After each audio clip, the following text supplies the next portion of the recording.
Bismillahirrahmanirrahim. Assalamualaikum warahmatullahi wabarakatuh. Bismillahirrahmanirrahim. Innal hamdalillah nahmaduhu wa nasta'inuhu wa nastaghfiruh wa na'udzu billahi min shururi anfusina wa min sayyiati a'malina.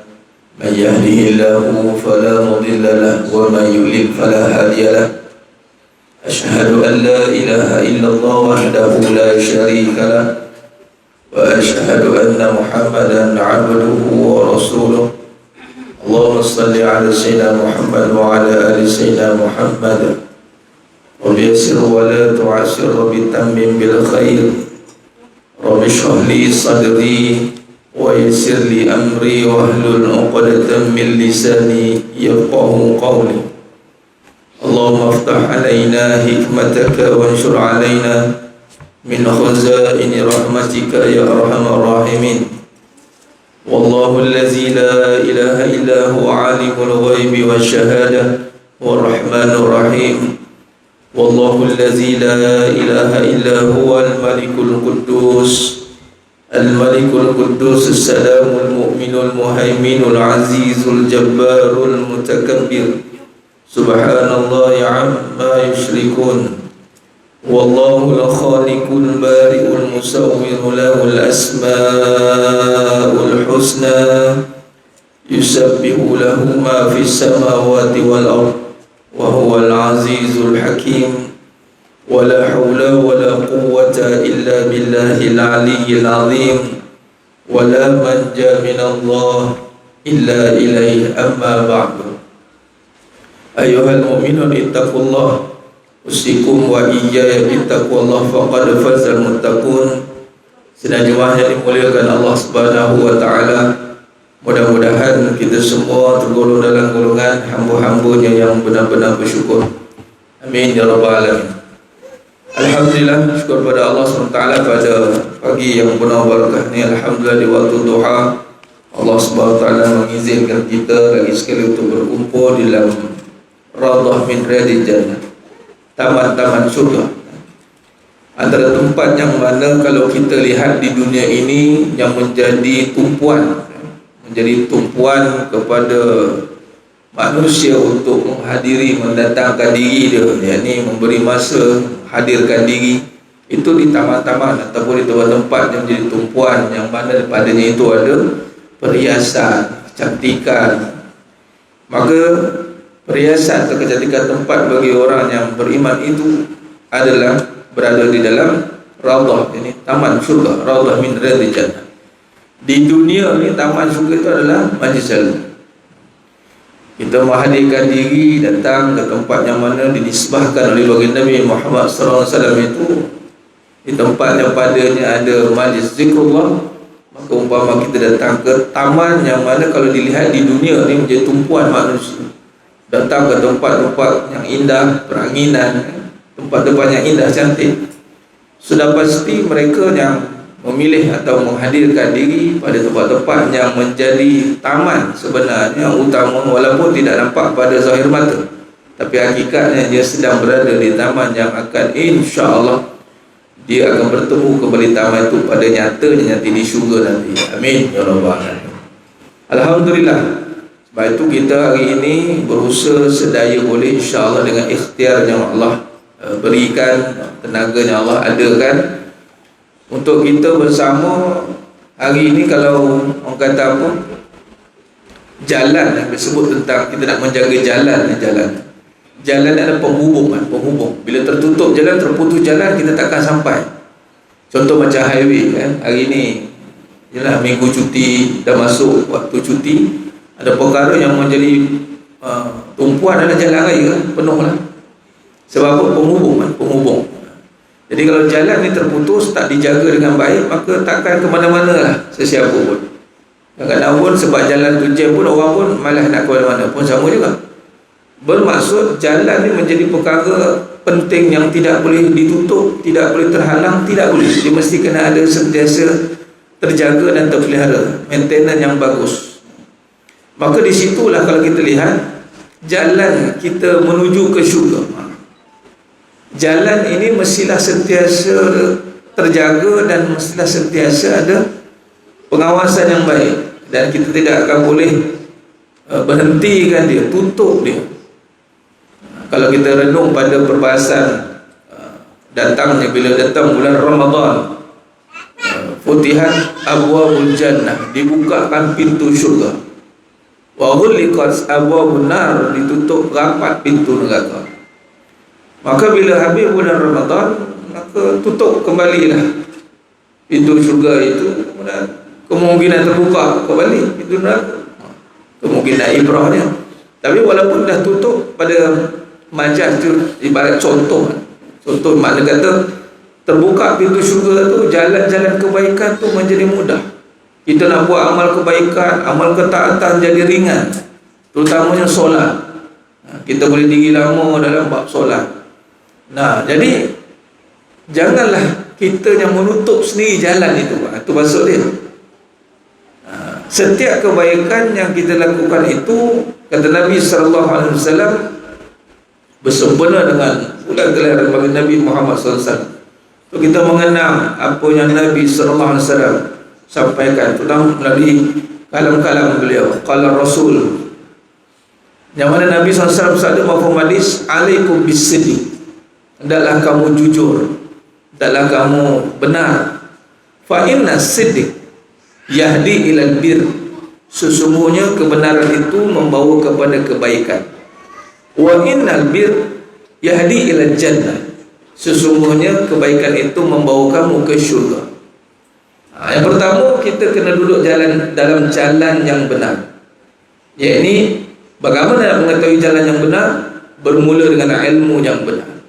Ilmu yang benar, ilmu yang bagaimana? Yang membawa kita kepada perbahasan akidah Al-Sunnah wal Jamaah, berbahaskan tentang sifat kebesaran Allah Subhanahu wa taala. Itu asas kepada ilmu awwaluddin ma'rifatullah.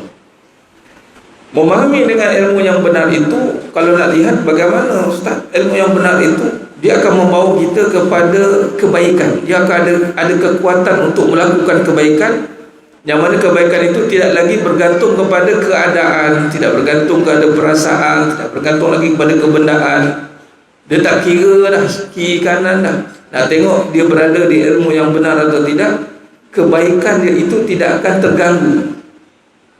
Dia ada kekuatan. Sebab itu setiap untuk melakukan kebaikan ada berserta dengan kepayahan. Mesti. Sebab apa? Sebab nak tengok dia ini punyai ilmu yang benar atau tidak. Sebab ilmu yang benar itu akan memudahkan dia untuk melakukan kebaikan, walaupun dihujani dengan berbagai-bagai rupa bentuk kesusahan. Jalan sebagai contoh, untuk kita berada pada jalan penuntut ilmu, ia ni satu perjalanan yang susah. Dia perlukan kepada mujahadah yang tinggi. Apatah lagi dalam keadaan kita ini, orang kata apa, belajar dalam keadaan kita dah punyai rutin kehidupan kita, punyai keluarga, punyai anak-anak, punya aktiviti demi aktiviti, macam-macam, susah.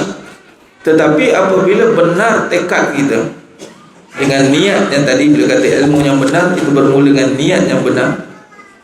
Kalau kita lihat dalam bab hadis, kalau lihat pada hadis Arba'in kan, yang mula-mulanya dibincangkan itu tentang niat.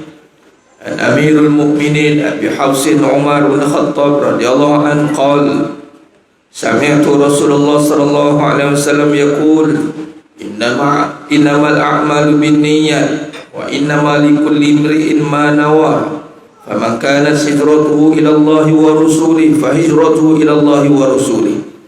Wa man kanat hijratuhu lid-dunya yusibuha aw imra'atin yankihuha fa hijratuhu ila ma hajara ilaih. Rawahul Bukhari.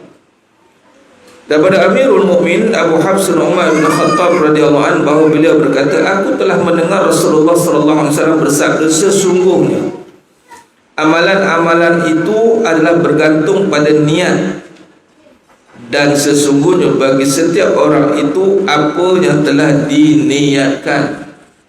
Tengok, amalan-amalan itu tergantung kepada niat. dan setiap orang itu tergantung akan apa yang diniatkan. Oleh itu barang siapa yang hijrahnya kepada Allah dan Rasulnya, maka hijrahnya itu kepada Allah dan Rasulnya. Barang siapa yang hijrahnya itu kerana dunia yang dikehendakinya atau perempuan yang ingin dinikahinya, maka hijrahnya itu mengikut apa yang dihijrahkan kepada. Baik, maka di sini bermula dengan ilmu yang benar. Ini alaikum bisidik, hendaklah kamu benar dan jujur. Maka di situ ada perbahasan tentang hendaklah semuanya itu dimulai dengan niat yang benar, yang mana Al-Imam Nawawi rahimahullah ta'ala meletakkan hadis inna amalu bin niat sebagai hadis pertama dalam karyanya dalam Arba'in Nawawi. Imam Bukhari juga melakukan bersama di dalam kitab sahihnya Bukhari dan Muslim. Jadi kami melihat hal ini dalam mendapati beliau meriwayatkan hadis ini di 9 tempat dalam Sahih Bukhari. Dalam sebagai riwayat ada menambahkan lafaz, yakni ada yang mengurangkan lafaz, tapi meletakkan permulaan dalam apa juga perbahasan itu. Nabi SAW seringkali akan memulakan mengingatkan tentang niat. Niat inilah yang akan membawa kepada hasil, kepada sesuatu yang kita buat. Bukan bergantung apa yang kita buat, tapi apa yang bergantung apa kita niat. Kalau niat kita itu benar, maka kita akan ada kekuatan untuk kita buat. Bermaksud kalau ianya dengan lillah, maka dia tidak akan berhadapan dengan lelah. Itu bahasa mudahnya begitulah. Sebab apa? Dalam kebaikan itu pasti, kalau kita lihat kepada tamsil, contoh dalam kebaikan, tiada satu kebaikan yang datang dengan murah. Tak ada. Tamsil, contoh maksudnya kita bicara soal barang dunia, tak ada satu barang baik demo tak kena bagai. Demo tak kena bagai. Barang-barang baik ni kualiti yang tinggi. Jangan tengok harga dia, tengok kualiti dulu. Harga ni belum tentu berkualiti, tapi kalau berkualiti pasti ada harganya. Sebab tu kadang-kadang orang suka ambil kesempatan pada harga, belum tentu berkualiti. Tapi kalau dia tidak mengikuti spek kualiti, maka itulah sekali orang kata pembeli, ataupun datangnya penipuan, menipu. Ini kadang-kadang dalam bab tijarah Nabi disebabkan orang yang meniaga ni akan dibangkitkan di hadapan Allah bersama dengan para anbiya. Tinggi martabat ni. Sebab apa? Sebab nak menipu ni. Kadang-kadang bagus, ni yang terbaik, ini yang terbagus, yang ter semua ya.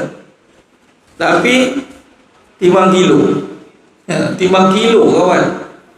Bukannya ada bayar certificate of research ke apa ke, memang penemuan dia sebenar ke, tak apalah kalau tak ada pun, tapi dalam klaim dia tu betul harga melangit melaut begitu. Sepatutnya kita ni biar barang berkualiti, harga marhain. Ni harga Yahudi, tapi barang marhain. Biar barang tu mahal, tapi harga asal murah apa. Kita nak ambil ibrah, pengajaran Nabi kata memenuhi, memudahkan niat orang, ajak orang. Kalau tak nak buat begitu, sebab apa? Rugi lah Ustaz, niaga macam tu. Awak kata rugi, niaga dengan Allah tak pernah rugi kan? Sebab mentaliti kolot, jumut, fikir benda sempit, kualiti tak mau fikir, duit mau fikir. Orang kalau cerita buat kualiti, dia akan tak, orang kata apa, bab duit ni dia tak kira lah. Sebab dia pergi pada kepuasan. Dalam bab yang paling susah, contohlah menyampaikan ilmu ni, kualiti. Bukan jadi, kalau nak ukur dengan duit ni, macam nak ukur lah. Sebab itu orang yang cuba menjadikan kualiti itu perkara sampingan, dia tidak akan dapat kebaikan. Sebab tu kadang-kadang dia hanya bergantung kepada keadaan, bergantung pada orang suka dia, orang sokong dia, baru semangat. Kalau produk dia kena kritik, dia down. Sebab dia sendiri tak boleh nak sustain dengan kualiti dia. Sebab tu permata tetap permata, walaupun dicampakkan di tengah-tengah longgokkan najis. Mengajar ni, orang nak dengar tak mau dengar tu lantak. Bahasa dia lantak. Sebab apa? Dia yang merasai kualiti tu. Sebab tu setiap orang berilmu ni, kemuncak pada ilmu ni, dia tak gantung orang lah. Dia bermanfaat pada diri dia sendiri. Mengajar ke atau belajar? Kalau belajar dia gantung orang. Kau pergi tak? Penting tak? Kau malas pergi. Apa lah tak pergi. Dia ada kena ada geng. Ada geng baru semangat. Tak ada geng, lemah. Contohlah ya. Atau bila orang sokong dengar, dia semangat. Kalau dia tak sokong, dia lemah.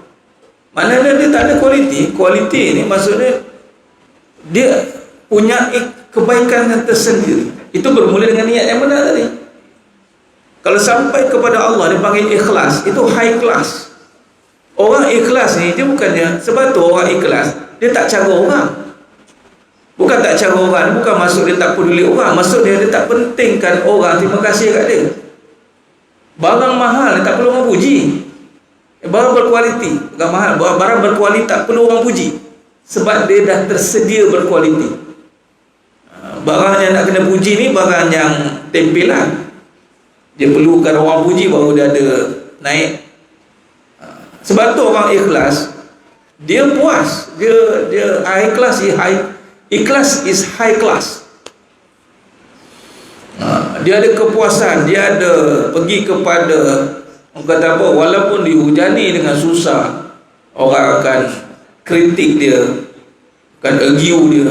Sebab tu pentingnya orang tak tengok apa yang orang cakap ataupun bahasanya, tidak diukur dengan apa yang dia cakap, tapi ukur dengan apa yang dia buat. Sebab ilmu ni adalah perbuatan. Quality is all about output, perbuatan.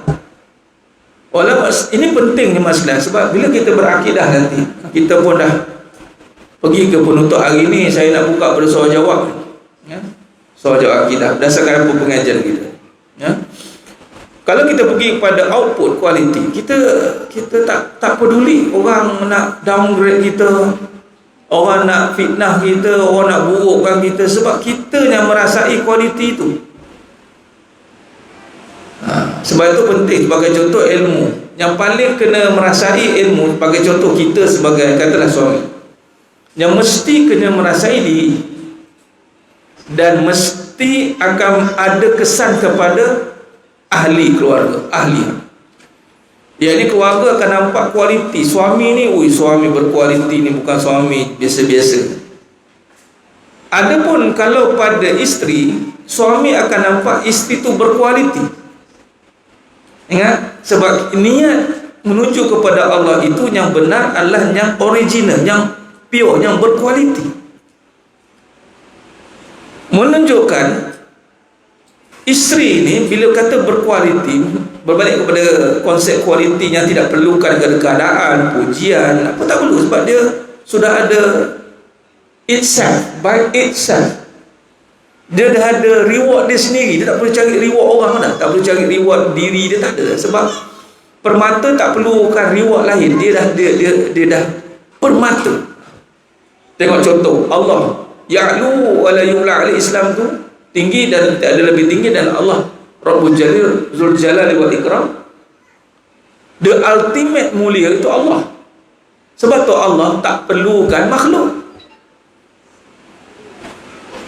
Jadi orang yang tak perlukan kepada manusia lain untuk puji dia, untuk perlukan sokongan, please support saya ni begitu begini, dia masih dalam perjalanan.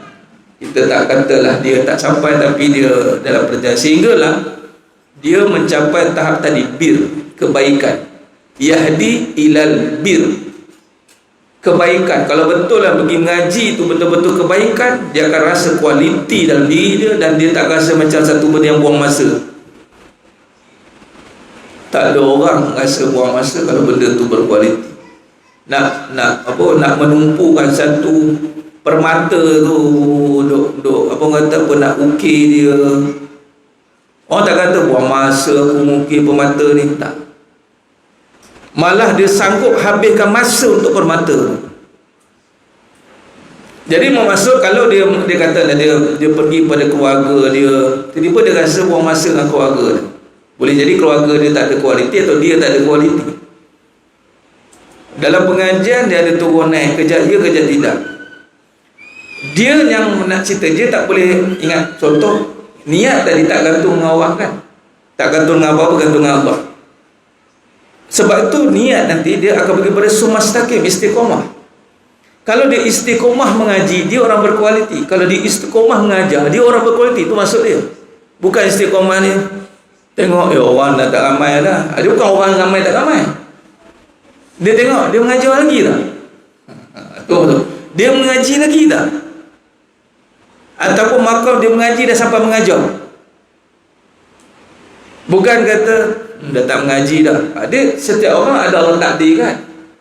Kadang-kadang dia dua-dua sekali, mengaji dan mengajar. Tapi kadang-kadang dia mengaji saja, dia bukan mengajar. Tapi sebenarnya bila kita letakkan diri kita sebagai mak ayah, maka mengajar tu wajib ada. Sebab kita nak mengajar ahli keluarga kita.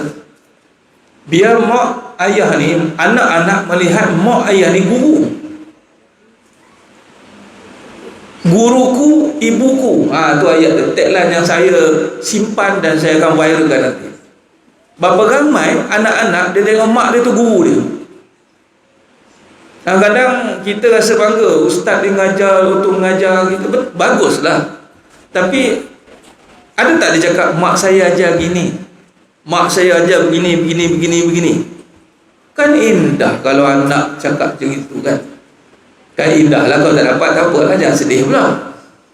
Tapi nak bagi tahunya, ramai orang mengambil kesempatan untuk melepaskan anak dia pada orang lain. Tak apalah, asal tak pandai tak nak. Patutnya mak, tujuan mak ni ada masa banyak supaya mak fulfill dengan semua ilmu yang ada. Sebab tu mak ni kena jadi intelijen. Semua ilmu mak dia tahu. Ada masa kan, buka lah online.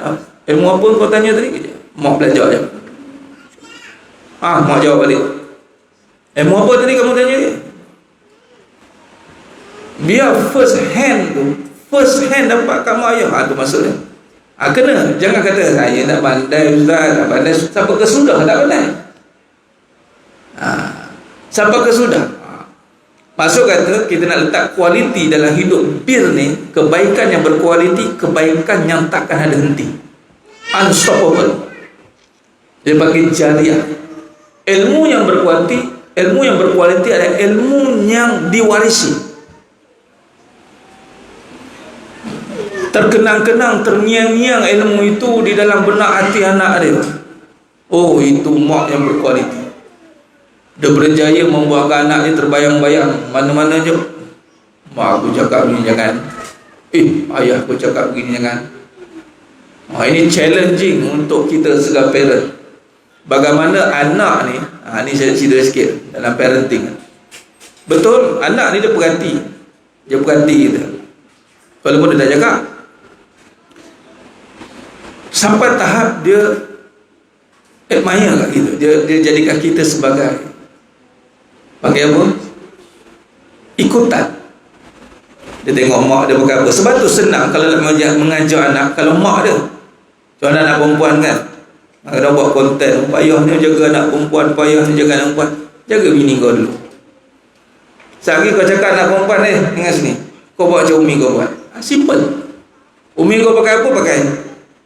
Umi kau cakap apa, buat. Itu je. Dan dia kena tiru tengok umi dia. Seronoklah umi pakai sini, anak nak ikut. Seronoklah abi macam ni, nak ikut.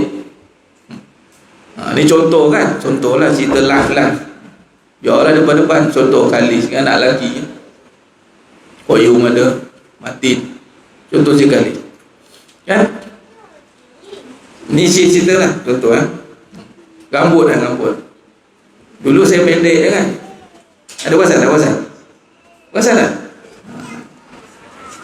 Ingat tak perasan lah. Tak ada panjang rambut ni. Satu kali tu Abi kali nak potong rambut, tapi nak tinggalkan belakang. Sudah. Dia tiru siapa tu belakang. Alis, belum masanya lagi. Ikut apa yang Abi kata. Dia pun dia akan ikut kita, tapi make sure dia ikut apa kita suruh. Kalau dia boleh ikut apa kita suruh, okay, fine. Ada satu kali pergi kopiah tak bawa. Saya pergi kopiah tinggal, memang tinggal suku. Saya tak kau kopiah lah. Dia pakai kopiah, tengok-tengok dah tak pakai. Mana kopiah kamu beri? Dia pergi simpan. Dia tengok habis tak pakai tak? Kamu ni kan jangan ikut keadaan. Kalau ada pakai, lain kalau kamu tak bawa, ada pakai. Nampak? Kita kena perhati kan, alert. Sampai dia akan follow. Memang. Sebab tu mak ayah ni memang. Dia berbalik pada tadi lah, waris tadi, kualiti kan. Kualiti. Jadi bila sebut kualiti ni, maksud kata kebaikan yang diwarisi tanpa henti. Maksud kata kalau kita lihat, kita boleh pegang sesuatu kebaikan itu. Sebab tu ustaz kenapa tak boleh berhenti kelas ni? Kamu nak berhenti tu kamu punya pasal lah, saya tak boleh nak buat apa kan? Tapi saya tak boleh berhenti. Saya tak boleh berhenti.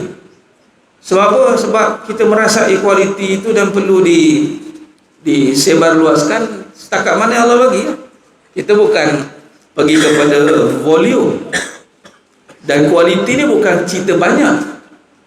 Sebab tu Islam tidak pergi kepada amal yang banyak. Islam pergi pada amal yang sedikit tapi istiqamah. Bermaksud yang berkualiti. Tapi nak yang berkualiti, kena buat banyak kali. Datang mengaji tadi sebab apa banyak kali datang? Sebab nak sampai jadi berkualiti kefahaman kita. Tak boleh berhenti. Siapa kata cukuplah, dia tak faham tentang kualiti. Sebab kualiti ni perkara yang bila sudah ada pada contoh berlian tadi, next stage adalah maintenance. Berlian ni ada penjagaan. Sebab apa? Contoh barang mahal, nanti kau orang nak curi, orang nak ini, dia ada maintenance nak menjaga pula. Maksud dia yang berkualiti ni satu perkara yang mesti teliti dan berterusan dan perlu penjagaan, perlukan banyak cerita. Itu tadi. Maka kalau dia pergi kepada selain daripada Allah, dia pergi kepada dunia dan wanita yang dinikahi, maka bila berubah kepada keadaan itu, maka dia takkan berterusan. Sebab tu niat itu akan diukur dengan summastaqim, berterusan. Nak berterusan itu mesti yang berkualiti, everlasting, long lasting, berkualiti. Maka di sinilah kita nak menanamkan dalam bab untuk meneruskan amalan yang berkualiti, perlukan kepada akidah yang berkualiti. Akidah yang berkualiti, benar, tepat dan jelas, itulah yang mesti kita kena gilap, sehingga kan kita Allah pilih untuk berada pada jalan ketaatan, yang mana jalan ketaatan itu benar-benar telah dipersiapkan untuk kita, yang mana dia ini telah Allah takdirkan untuk berbuat baik, bukan sebab apa-apa, sebab Allah telah pilih dia. Kalau Allah lantik kita ni sebagai contoh orang yang berkhidmat pada majlis ilmu, maka dia tetap akan ditakdirkan Allah dengan majlis ilmu. Macam itu. Kita tak tahu apa takdir Allah kan, tapi kita boleh, Allah bagi ikhtiar untuk berada dalam takdir. Bagaimana nak tahu kita berada dalam takdirnya? Ketika kita sedang melakukannya. Maka kalau kita sedang ada atau diberi peluang untuk melakukannya, maka rebutlah takdir itu. Barangkali itu yang ditakdirkan untuk kita. Barangkali. Ya. Kalau ada kerja lain, ngaji, ini yang telah ditakdirkan oleh aku, oleh Allah untuk aku.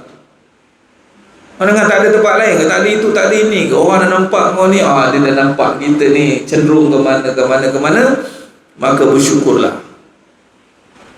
Sampai satu tahap, kebaikan itu tidak lagi mampu dibeli oleh dunia, apatah lagi dijual kepada dunia. Maksud kata apa? Contoh Bila kita sebagai penuntut ilmu, anak-anak kita menuntut ilmu kan, boleh tak kita beri arahan kepada dia, kau tak payah kau berhenti. Ni dalam pengajian ni ada jadual satu kan. Kita kadang-kadang tak payahlah, ikutlah ini, ikut jadual mak ayah. Ke mak ayah kena ikut jadual anak yang mengaji, kena ikut kan. Cuti sekolah, semua ikut jadual anak lah. Mak boleh cuti suka-suka, tak boleh. Cas habis. Ada tu satu tu, jadi 3 kan. Mana boleh suka-suka? Kalau nak suka-suka, kena bagi tu sebab dia kan. Lala sekali cikgu berhentikan mak dia tu. Lawa berhentilah. Anak-anak awak-awak sekali bawa balik. Asyik kata itu ini berhenti tak boleh. Masuk kata ilmu ni mahal. Kalau kita faham, sampai tahap dunia tak boleh beli dia. Cikgu, anak saya nak cuti, saya bayar cikgu boleh bagi cuti kat anak saya. Kalau cikgu yang ni, awak ingat saya siapa? Tak boleh. Kita kena ikut jadual persekolahan. Tengok event belajar kan, event besar kan. Bila anak nak cuti barulah macam-macam event keluar. Bila anak tak cuti tak boleh. Walaupun mak tu jenis yang cuti panjang. Contoh kan. Lifestyle cuba tengok hidup kita. Kalau kena anak-anak yang sekolah tu, memang terikat dah dia kan, betul tak? Pagi hantar anak, tengah hari hantar anak, balik ambil anak. Sebab apa? Sekolah. Dan kita nak bagi tahu dia bahawasanya itu ilmu. Mahal ni ilmu, kita tak boleh nak buat apa. Sebab kita nak dia jadi orang dan kita kena sacrifice, kena invest. Okey? Begitulah kebaikan kalau orang yang Allah telah pilih, dunia tak boleh beli dia. Contoh dia telah Allah takdirkan pada, katalah jenis jaga solat. Macam mana pun dia semua kena ikut dia. Sampai tak macam itu. Kebaikan yang akan mengawal keadaan, itu yang terbaik. Jadilah kita yang mengawal kebaikan, yang mengawal keadaan, bukan keadaan yang mengawal kebaikan. Nak buat baik dia rasa macam teragak-agak, teralang-alang. Biar sampai tahap kita, contoh lagi, kita pergi buat family day ke apa, tak kisah. Kita jenis yang suka sembahyang jemaah, kita yang kontrol keadaan. Ada masuk, jom jemaah semua. Bukan kita yang kena ikut keadaan. Alamak, payah dengan majlis kita tak boleh nak berjemaah. Sebab apa? Kita dikawal oleh keadaan. Tapi kalau kebaikan yang mengawal keadaan, stop. Jom. Bukan senang nak tengah ramai tu nak jom. Mentah jadah. Bukan senang. Tak semudah itu. Contoh kita boleh jemput orang datang makan. Anak-anak kita kahwin. Ni ada nak kahwin anak nanti. Yang nak kahwin ada. Tak lagi. Kahwin anak belum lagi. Kahwin pun belum lagi. Ni saya nak bagi tahu awal ni. InsyaAllah doakan. 25, 26 nanti. Tu adik saya yang. Adik lah. Bukan saya. Adik. Masalah faham Ustaz nak kahwin. Bukan. Adik-adik. Dengan mak dengan kau ni Warid. Amin. 25, 26. Dekat sini kat mamak belakang ni. Kahwin. Kita buat majlis kesyukuran tu. InsyaAllah dengan akikah kali rezeki Allah bagi ni, insyaAllah. Anak-anak semua tu ada 12 ekor lah. Ambing akikah semua. Malam tu Mulberry berselawat lah. Ni tempat ni Mulberry. Ada malam tu ada masjid, ada stage, mini stage lah kita buat. Besoknya Keduri lah. Naik hari Ahad kan. Keduri tu hari Ahad tu. Ahad ya. 25, 26. Oh tak hari Sabtu. Nampak? Hari Sabtu. Tak jadi Ahad. Dia nak buat malik tu hari Ahad tu macam even jadi waktu tu hari Ahad pun cakap mak pagi tu nak buat talaki rumah. Okey. Ada setiap stage untuk kita talaki. Sampai datang. Kalau kena jatuh hari Ahad tu. Tapi mana dah alih ke 25, 26, hari Sabtu. Di situ kita, dan saya bincang ayah semua, kita boleh jemput orang datang makan, berani tak jemput datang solat? Sediakan kemah untuk orang solat. Itu challenge lah. Zohor dia, saya cakap ke adik ni, Mah, namanya bakarnya Amy, jadi imam pengantin jadi imam. Alamak lang katanya. Alah, macam mana ni lang dengan baju. Dia tak pakai keris, dia pakai dia apa pangkat dia? Tentera.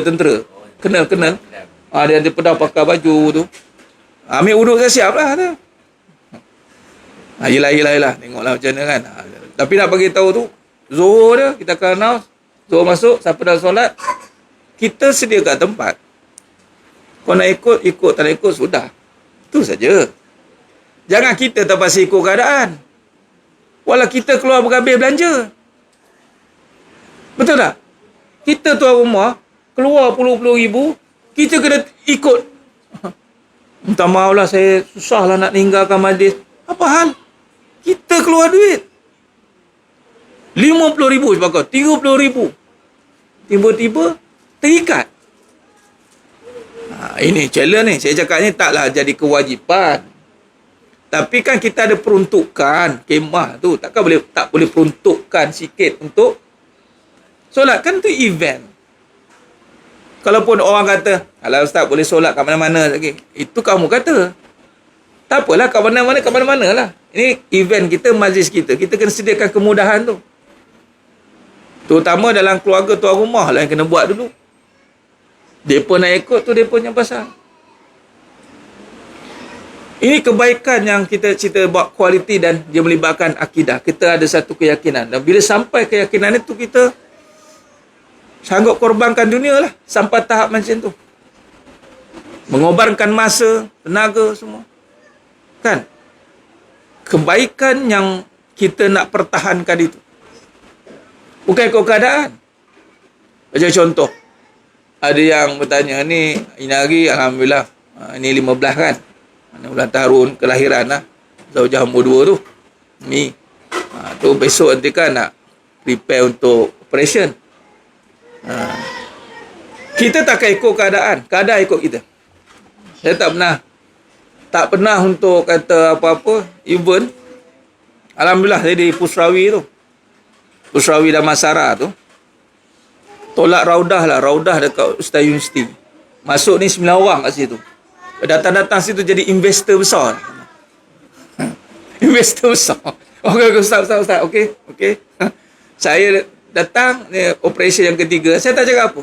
Waktu yang Hauna lahir, doktor tu dah bebel lah. Doktor tu bebel, doktor perempuan. Saya dengar. Saya masuk dia diam tu dia. Ni lepas ni jangan beranak tau.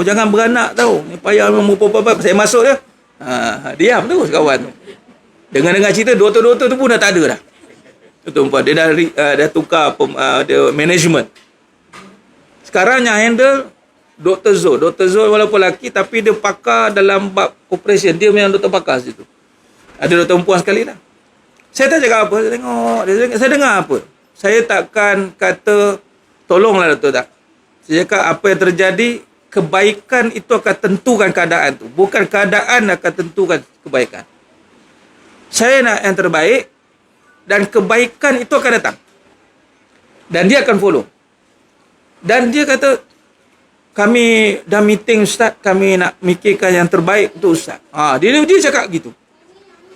Dan Alhamdulillah Allah datang dengan saya dapat doktor pakar yang tak banyak cerewet. Biasa kalau pakar kan. Dr. Zul seorang sambil promo ni boleh pergi Ada share tu jangan main. Dia tak pernah kata, ingat waktu miscarriage yang keberapa dah lupa. Orang pun cakap ini sebab itulah, inilah, tak kuat, itu tak kuat ni. Dia masa check tu simple lah dia. Sampai kita tanya, betul? Just nak tahu dari sudut scientific kenapa boleh miscarriage ni. Dia pun jawab slow. Biasalah tu dah meningkat usia kan. Kalau rahim tak kuat dengan 5 orang sebelum tu macam mana kata? Ya tak ya juga. Orang cakap rahim tak kuat lah, itulah. Dia simple. Ada kebaikan akan kontrol keadaan, bukan keadaan tu akan kontrol kebaikan kita. Contoh Ili pun masa tu COVID sama juga, hospital situ juga. Bila kebaikan, kita yakin apa yang diputuskan itu kebaikan. Bukan kita yang putuskan. Saya nak ini. Itu kadang-kadang ada. Kita serah. Kalau dia fas'alu ala zikri in kuntum ta'lamun. Kau tahu, okay, saya dengar. Dan saya yakin Allah atur yang terbaik. Memang terbaik. Dia siap meeting. Saya dah meeting start hari 17 ni. Ada doktor pakar bedah, doktor pakar view, doktor pakar kanak-kanak, semua ada Ustaz. Kita akan prepare sebab saya tak kata nak, even dia search ada yang normal Ustaz. Setakat ni yang boleh sambut yang normal untuk pembedahan yang ketiga ada. Tapi kena doktor ni lah, saya dah search. Oh, doktor siap. Tapi pendapat doktor macam mana? Ikut Ustaz lah kata. Even kalau nak ikat-ikat pun dia kata ikut Ustaz. Saya cakap, tak apa, yang terbaik lah doktor. Apa doktor saja yang terbaik? Dia saja lah. Tak ada kita kata, doktor kau boleh lepas ni, doktor saya serik lah doktor, ikat lah doktor. Orang mau cakap dah lah bang, dah bang. Seorang kanan, seorang kiri, seorang atas kepala. Macam mana ni bang? Kata. Kalau kat sini saja dah 9 orang kumpul tu. Tinggal tak nampak dia tu. Dia ada dia tu. Tinggal tak keluar dia. Kan? Kebaikan. Jadi bila sebut ada kebaikan, begitu juga perkahwinan. Sama. Ada kebaikan, bismillah. Dah pasti ada kebaikan. Kan? Perkahwinan pertama, kedua, ketiga. Ramai je kalau orang nak cakap soal kebendaan ni, automatik keburukan. Dia kalau cakap kebaikan, dia akan mesti bermula dengan keyakinan, iman. Itu akidah. Dan Alhamdulillah, elok. Nak tak cerita si Abdul Matin lahir, kami bertiga duduk dalam kereta tu. Duduk masing-masing pegang apa tempat handrail tu, tempat pemegang tu kan. Turun-turun, masuk-masuk, keluar terus kawan. Doktor pun baru sampai. Kebaikan. Apa kebaikan tu? Masuk kata, kebaikan akan kontrol keadaan. Percayalah. Asyik Zaujah tu, Ili tu, dah rasa nak keluar. Masing-masing ada saksi. Umi ada, Ili, Rifi ada dalam. Masa tak keluar dalam kereta dah rasa. Tapi Allah kata tak. Adakah itu keadaan atau kebaikan? Macam satu. Kalau kita biar keadaan yang manage, kita akan ditahan oleh keadaan tu. Memang keluar-keluar sini waktu 9.30 pagi. Waktu tengah orang jam sini. Nak pergi ke Damansara dengan berapa traffic light dah tembus tu. Kuasa Allah sampai 9.50. Doktor pun pakai siber Jepun lagi turun. Hari tu tak ada pesakit. Siapa-siapa pun tak ada hari tu. Menyambut Abdul Matin seorang. Masuklah. Tengok. Alhamdulillah. Jadi, tak ada istilah keadaan mendesak jadi apa yang terbaik, doktor. Saya ulang sekali keadaan dah macam ni, apa yang terbaik? Dah, apa yang terbaik supaya boleh kontrol keadaan. Faham? Itu kaedah. Jangan dah bila keadaan baru kita fikir yang terbaik. Fikir yang terbaik baru akan keadaan follow. Ini kaedah akidah. Ini saya apply dalam manage macam mana satu keluarga besar lah. Keluarga besar. Setakat syarikat besar ni kita boleh sub kepada orang lain untuk manage, betul tak? Company ada berapa, staff ada berapa, apa kita boleh sub. Tapi kalau keluarga boleh sub kat orang. Kalau sub kat orang, sadaqallahul azim lah. Isteri kita lah jaganya. Nak sub kat orang buat apa, tak boleh. Anak kita lah. Jadi kalau besar tu, maknanya perlukan manajemen yang betul-betul strong. Apakah yang manage dengan keadaan yang uncertainty, yang kita tak expect, anak ramai, isteri ramai, kita tak expect. Jadi apa yang kita boleh, berbalik pada bir tadi, kebaikan. Kebaikan yang akan menentukan keadaan. Dan kebaikan itu adalah mesti dari Allah. Ramai orang cuba akan tentukan keadaan demi kebaikan. Betul tak? Tu tadilah ada beranak, ada bebel kat situ. Ada bebel. Bebel. Doktor pakar tak bebel dia bebel. Lebih pakar daripada pakar ke? Kamu risau lah gini. Doktor pakar dia risau. Bila dia cakap, saya akan tengok muka dia. Tak apa, Ustaz. Okey, tak apa. Okey. Ini pun dia tengok darah ada tak berapa naik. Dia pun tak ada. Ustaz ni, darah tak naik ni. Dia tak ada macam itu. Dia, okey, tak apa, kita bincang macam mana gini. Dia smooth. Tak ada nak bincang bikin bimbang, tak ada. Dua doktor je Allah jumpakan saya, kau busangkan Dr. Zul dengan Dr. Zainal. Allah boleh, kita dalam kudrat iradah, Allah akan letak kita, kalau kita jenis yang worries, yang curious, silakan. Kau akan dikawal oleh keadaan. Kau akan dibentangkan dengan keadaan yang kau akan panik nak menguruskan.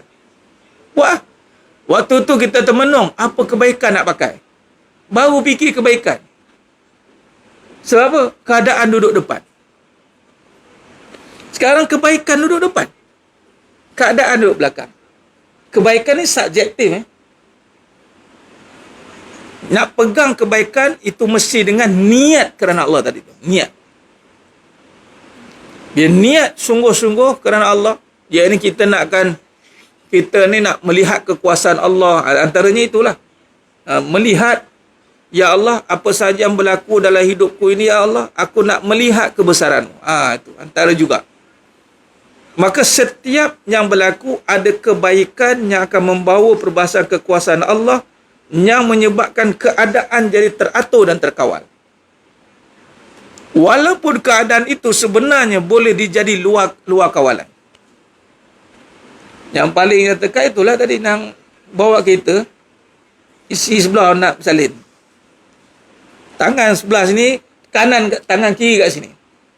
Traffic light kat depan, kereta jam. Agak-agak kalau ikut keadaan, berhenti tepi lah. Abang tak kuat, tak apalah.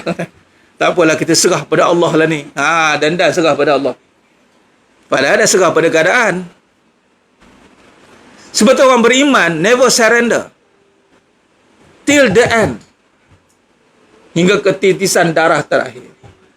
Sebab apa? Sebab keadaan tidak ada memberi apa-apa bekas. Dah belajar kan? Al-kasbu. Usaha. So never, jangan sesekali keadaan memberikan keputusan kepada kebaikan yang kita nak buat. Sebab tu kita kena ada letakkan harapan yang tinggi menggunung kepada Allah Subhanahu Wa Taala. Walaupun keadaan itu seakan-akan macam tak nampak jalan. Sebagai contoh bagaimana Nabi Musa AS terkandas di lautan. Betul? Apa yang ada ketika itu adalah harapan, keyakinan yang menggunung. Walaupun tak nampak jalan nak pergi mana. Bagaimana Nabi Ibrahim AS ketika dilontarkan ke dalam api yang menjulang tinggi. Raja Namrud. Waktu itu, walaupun keadaan kita tak nampak jalan dah. Nak masuk dalam api. Ketika itu keyakinan tetap berada dalam hati. Api yang adatnya membakar, dengan kudrah iradahnya Allah Ta'ala, itu mampu menukar dalam keadaan serta-merta, dan walaupun serta-merta tetap di dalam kekuasaan Allah sejak dahulu lagi. Dahulu bermaksud sedia kala. Hari ni kan, akhir zaman kan, ada orang cerita macam-macam berlakunya, keadaannya merisaukan, itu begini kan. Ada satu KFB tu dia petulis lah. Dia gabungkan lah isu-isu berbangkit akhir zaman kan. Timbul keadaan yang menakutkan kita. Dengan keadaan yalah, isu-isu akhlak, isu-isu musuh-musuh yang cuba untuk mengambil peluang kesempatan, dengan isu-isu sihirnya. Dia tuliskan. Last sekali dia pun tulis risau. Risau tu adat sebab dia pergi pada keadaan kan. Tapi kalau dia pergi kepada kebaikan, dia akan menguasai kerisauan itu. Maksud kata, bila kita belajar tentang kudrah iradah hadis sekali. Saya selalu tekankan ni kerana saya melihat ini antara yang melibatkan perbahasan mungkin harus pada apa yang Allah takdirkan berlaku dalam hidup kita. Allah SWT itu tidak terikat dengan apa ciptaannya. Cuba tengok kita. Saya punya kitab tak ada sini. Siap buku je.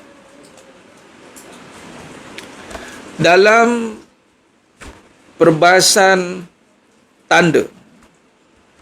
Sekejap dah.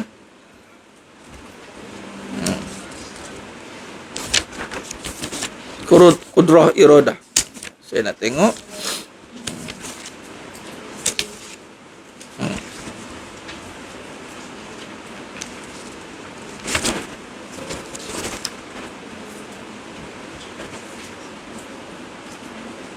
Okey.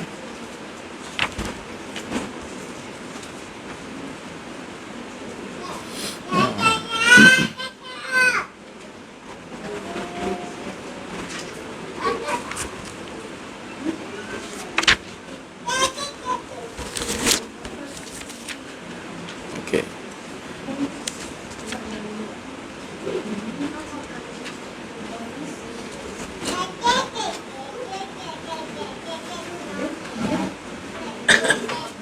Okey. Dalam muka surat 192 edisi yang pertama. Edisi yang kedua 197. Mikrofon dah okey. Cuba tengok.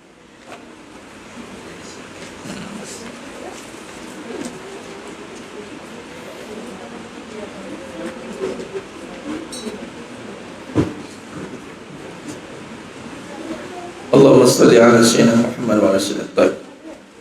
192 edisi pertama, edisi kedua 197. Fa'alul lima yurid, maha kuasa melakukan apa yang dikehendakinya. At-Tabari, Al-Baidawi, Ibnu Katsir dan Syekh Qutb bersepakat bahawa kehendak Allah SWT adalah kehendak yang bebas, tiada dibatasi oleh sesuatu. Mengikut At-Tabari, tiada sesuatu pun yang dapat mencegah mana-mana perbuatan yang dikehendaki Allah SWT. Al-Baidawi mengemukakan perkataan dengan tanpa halangan.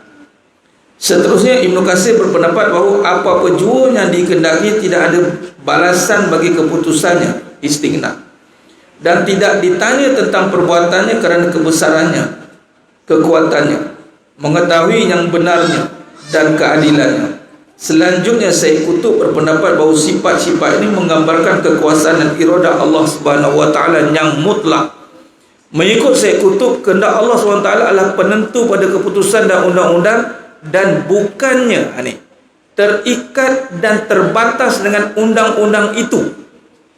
Malah kehendak Allah SWT tetap bebas boleh menukar dan mengubah undang-undang itu jika dikehendakinya. Ini bila dapat ayat ini mas sekalian, Masya Allah, Masya Allah. Sebab itulah bila kita makin menuju ke kiamat ni, banyak benda-benda yang kadang-kadang kita jadi panik, betul tidak? Dalam keadaan yang tanpa kawalan, orang cuba nak menguasai, mengawal. Jemaah sekalian, kalau lihat perbahasan ini, agak-agak apa yang antum faham? Cuba. Apa yang kita faham dari perbahasan fa'alul lima yurid daripada tafsir mufassirin yang mentafsirkan ayat ini? Imam Syekh Qutb kata apa? Memang telah tertulis undang-undang itu. Contoh kita baca tadi, laut, undang-undang adatnya lautan, bukan jalan. Tetapi Allah tidak terikat dengan ciptaannya. Memang susah berada di depan. Memang takdir nampak hari itu memang ada di depan itu, kesusahan itu. Tapi Allah tidak terikat dengan apa yang diciptakannya. Boleh jadi Allah boleh ubah bila masa. Rupanya yang susahnya kita nanti adalah bagaimana nak meyakini Allah boleh mengubah bila masa. Boleh jadi kita akan nampak berkuasanya keadaan menentukan kehidupan. Macam tadi contoh tadi yang bab bersalin kan, method SOP doktor yang kedua saja dia dah cut off dah. Dia dah cut off dah. Ada orang dia cut awal-awal lagi, ada orang nak memilih nak bersalin Caesar kan. Okey, bila dia explain dia, biasa kita akan bagi izin ni bila muda dan anak tak ramai, dia cakap tu doktor lah dia bagi. Okey, dan jaranglah kita bagi yang kedua tu. Biasa masuk kedua tu dah ikat. Tapi dan dia bagi suggestion begitu begini, dia cerita yang Fatosia tengok anak pun ni mungkin yang ketiga ni kita akan nikah lah katanya. Saya cakap apa yang terbaik. Di situ waktu dengar Caesar, dia kata, Ustaz, siapa doktor? Mula doktor Aida, doktor apa nama perempuan, Dr. Adila. Dr. Adila dia macam suspect, nak cakap kena Caesar. Dia terpaksa serah kepada Dr. Zul lah. Dr. Zul lah cakap, doktor pengarah tu, pengarah hospital tu, Ustaz, ini kena Caesar Ustaz. So kita nak pilih date lah. Okey, tak apalah, kau doktor lah, tapi yang terbaik. Saya selalu cakap apa yang terbaik. Okay. Cuma waktu tu saya kata, kalau ada cara yang normal, boleh kot. Rupanya dia ingat dia tak ambil perhatian. Rupanya dia search. Dia kata, ada Ustaz, boleh. Tapi ada certain doktor saja yang boleh ambil kes ini. Ada dia sebulan satu nama doktor tu. Doktor yang viral dia panggil Dr. Emilda. Dia dah contact kata. Lepas tu saya tanya balik, kalau macam itu kena macam mana pula doktor? Ustaz kena daripada awal balik lah. Kena pergi balik, cek balik semua. Banyak cerita lah. Kurang-kurang 3 kali check up. Kurang-kurang. Yang sini memandangkan sebab dah ni kan, dah ada chop share kat situ kan. 2 kali pun okey lah Ustaz, 2 kali check up. Jadi masuk kata, tengok, doktor kata tak boleh, tapi dia Allah gerakkan boleh je cari. Ada. Tak ada istilahnya dah tak boleh dah. Yang kata tak boleh tak boleh ni bukan kita, Allah. Tapi Allah pun tak terikat dengan apa undang-undang ciptaannya. Masuk undang-undang ni maksudnya ni keluar daripada hukum. Hukum yang 5 tu dah qat'i lah. Yang wajib, yang haram lah. Jangan kata belum tentu yang haram pun haram, kata sudah kata. Jangan. Iaitu hukum tu dah qat'i. Ini maksud harian kehidupan kita yang kita lalui hari-hari ini. Kalau dibacakan ayat ini, diulang dan dikaji balik, tengok Said Qutb meletakkan perbahasan kehendak Allah ni adalah penentu pada keputusan dan undang-undang, dan bukannya terikat dan terbatas dengan undang-undang itu. Apa undang-undang susah? Alah susah, habis tak ke mana lah kita. Undang-undang susah, betul lah. Undang-undang tak makan lapar, itu ada lah, tapi tak terikat. Ada kisah yang dibawakan oleh Al-Fadhil Datuk Samsuri. Dia buat satu hadis tentang Nabi, cerita tentang seorang suami, pasangan suami isteri yang bersangka baik dengan Allah. Isteri lah dia sangka baik, mafhum hadis lah. Suami dia balik siap marah, hauna boy, suara pula banyak dia naik. Apa nama, Datuk Samsuri cerita hadis tu. Suami dia balik musafir dan keluarga ni susah. Siap kata ni marah isteri, celaka hang kata dalam hadis tu. Celaka hang, bangun aku nak makan ni. Isteri baik. Tak apa bang, sabar bang. Tak apa. Kita tengah tunggu rahmat dan belas kasihan Allah ni. Duduk saat marah lagi. Celaka hang. Celaka 2 kali kena celaka isteri tu. Pergilah tengok apa yang ada. Mana ada apa bang, tak apa. Tapi tak apalah, dah panaskan dapur dah tu. Sampai tertidur kawan tu. Dia kisah Sayyidina Umar Khattab radhiyallahu anhu datang pergi tengok cek kampung kan. Ada mak dengan anak yang duk panaskan batu tu. Helah. Yang mana anak pun tidur dengan harapan palsu tu lah. Suami pun sama lah, tertidur kawan. Jadi si isteri ni, dia kata Ayat awal dalam hadis tu, bergembiralah bang, katanya. Kita sedang menunggu rahmat Allah ni. Oh, luar biasa. Bergembiralah bang, katanya. Kan kita nak tunggu pertolongan Allah kan berkerut muka. Itulah Allah tolong ni. Patutnya gembiralah dulu. Kan kalau kita nak bagi anak kita apa-apa kan, biasa kita akan suruh dia diam kan. Diam. Nak gula diam. Kau tak habis tak bagi. Diam. Baru kita beli. Betul tak? Dia tak ada tengah wang-wang-wang. Sila-sila makan penampon kan. Kam kena sekali. Sampah. Diam. Habis beli. Diam. Contoh. Dia dah diam. Nah. Tak ada bagi time begitu-begitu dia. Sama ni hadis ni. Bergembiralah bang, kita tunggu rahmat Allah. Apa berlaku? Memang tak ada apa, dapur tu kosong, tak ada apa. Maka si isteri pun boleh tengok suami dah tidur, dia pun bangun. Kalaulah ada apa-apa kat dapur. Dia kata kalaulah ada apa-apa kat dapur. Tengok kat dapur penuh dengan tulang rusuk kambing yang dah dipanggang. Dan tengok tempat bakar roti tu, ada roti yang banyak. Kata Nabi SAW, Abu Hurairah radhiyallahu anhu katanya, meriwayatkan, dia kata apa? Jikalaulah isterinya itu tidak mengipas-ngipas roti itu, ngipas-ngipas nak tengok asap berapa keping, maka nescaya makanan itu akan ada sampai kiamat. Ni power of husnuzon dengan Allah. Nabi Sulaiman alaihissalam husnuzon, para anbiya, para awliya semua husnuzon dengan Allah. Sebab apa? Sebab tahu perbahasan ilmu ini. Allah tidak terikat dengan ciptaannya. Walaupun kita sedang berhadapan dengan keadaan itu, tetapi kerana keyakinan kita yang benar tadi, kita tetap berharap ihsan dan rahmat Allah agar Allah mengubah keadaan itu. Boleh Allah ubah? Boleh sangat-sangat.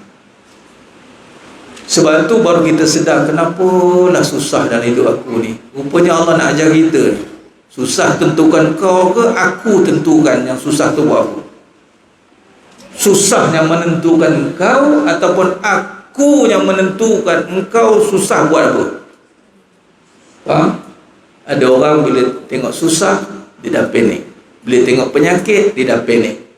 Bila tengok apa keadaan dunia dia sudah panik. Walaupun kalau tak panik, tetap dalam hati ada syak.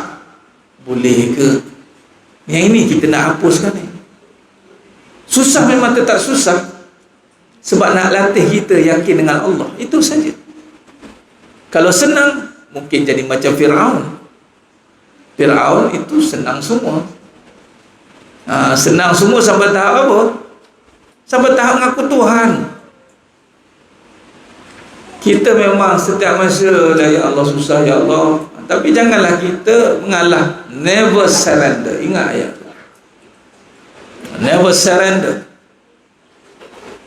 Sebab apa? Sebab ni ada dalil ni. Bukan kata-kata motivasi kosong ni ya.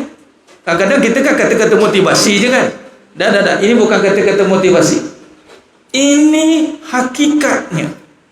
Ambil ayat ni, fa'alul lima yurid. Ambil perkataan ni, kalau boleh tulis balik ke, letak, senang. Sebab kita ada poin-poin yang kadang-kadang kita nak instant untuk kita pakai kan. Antaranya ini yang instant. Saya tengok Allah. Jadi kita pun rasa luar biasa bahawa Allah tidak terikat dengan undang-undang yang diciptakannya. Tak ada halangan. Dengan tanpa halangan nampak. Dengan inverted comma lagi. Imam Baidawi mengemuka perkataan dengan tanpa halangan. Allah. Oh ini kalau ada dalam macam contoh suami isteri ke, yang kita ni tak apa bang, Allah boleh bagi dengan tanpa halangan. Suami pun tahu tak apa. Luar biasa suami isteri macam ni. Dah sekali dalam rumah takbir, Allah. Luar biasa. Kita sama-sama bang, together. Yes. Oh betul. Ini celaka hang macam tadi tu. Suami tadi tu celaka hang, isteri pula. Ini satu juga di sudut perbahasan. Walaupun suami dah tahap macam tu perangai, kata orang Kedah kata Ustaz, Datuk Satu kata bebai. Datang bebai dia, Allah maki hamun kawan tu. Isteri ni tak apa bang, sabar bang. Tengok, sampai juga pertolongan Allah kan. Tak ada kata, abang tahu tak perangai abang ini akan menyekat rahmat Allah bang, kata. Padahal dia pun perangai sama. Tak ada cerita, sembang lebih. Patutnya abang biarlah perangai dia, lantak dia. Jangan main-main. Orang dah lah susah. Balik tak buat apa. Order. Dah lah order kena celaka lah tu. Ya Allah. Itu hebatnya kebaikan kan. Kebaikan mengawal keadaan. Bukan keadaan mengawal kebaikan. Dia terhalang nak buat baik sebab suami cakap macam tu, saya hilang sabar, Ustaz. Tak ada. Bila kebaikan tu telah sebati dengan kita, khalas, tunggulah kekuasaan Allah datang bila-bila. Allah. Susah, memang susah. Namun kita yakin dengan tanpa halangan. Ini pun boleh jadi tagline ni. Jemaah sekalian, ambil dengan tanpa halangan ni Al-Baidawi. Ayat apa? Dengan tanpa halangan. Ini boleh juga dalam bab doa. Ini kaedah dengan kita ambil ulama ni, ahli tafsir ni. Ya Allah, kurniakanlah ya Allah dengan tanpa halangan. Dan di situ walaupun begitu kita masih faham bahawasanya apa yang kita hajatkan di sisi Allah harus, yang bukan wajib dapat, harus dapat. Namun kita wajib percaya Allah berkuasa dengan tanpa halangan.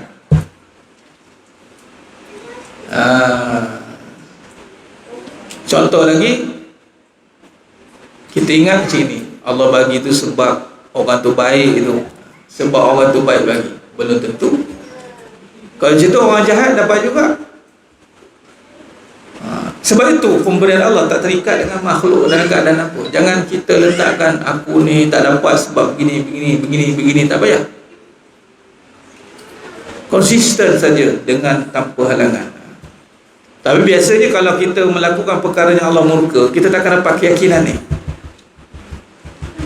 Ini cara. Biasanya kalau orang yang hatinya banyak dengan kegelapan, zulumat, dengan dosa-dosa yang dilakukan, apatah lagi dosa yang paling besar, keraguan kepada Allah, wallahi dia tak akan dapat yakin ni. Dia tak akan rasa Allah boleh buat bila-bila masa. Malah dia rasa macam dah lama aku tunggu dah, tak ada apa-apa pun. Habis masak hidup macam tu habis.